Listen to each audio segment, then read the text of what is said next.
Hey guys, come spend a day with me as a second officer on a cargo ship. So I'm on the 4 to 8 watch at the moment. That is, I was doing a start error, so I did it on Canopus. The duty IR on the 12 to 4 was doing the cargo rounds, and then the IR on the 4 to 8 watch was putting up the flags because we were arriving into port. I then headed down after I was relieved by the chief officer and got dressed for mooring stations. Here's me putting on my safety boots and my helmet because that's the most important part of a mooring station. And here is the heaving line set up ready on the stern line, so we can just throw it over to the stevedores on the wharf. Here's me reporting the clearance of steerage. Swing clear up. Swinging clear up. Here we're just making sure that we are steering clear of any navigation hazards, and we're reporting distances. This is the line that makes sure that we're in line with the wharf, and then that was the lines we're heading off, and it was time to lower the stern door. Once we were all fast aft, I headed down to the cargo control room on deck 3. As you can see here, it's the main deck. Here's my messy hair, look at me.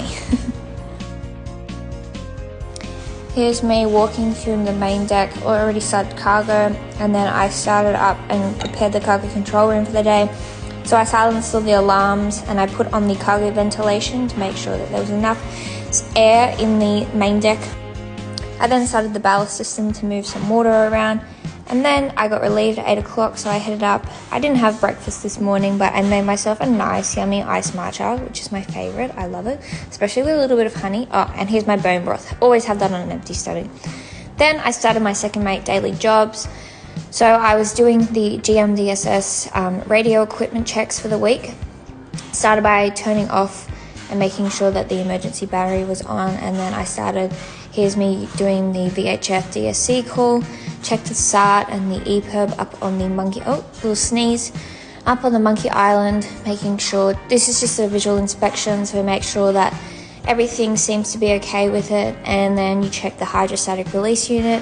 Here you can see that this one expires in September in 2025, so that's coming up soon.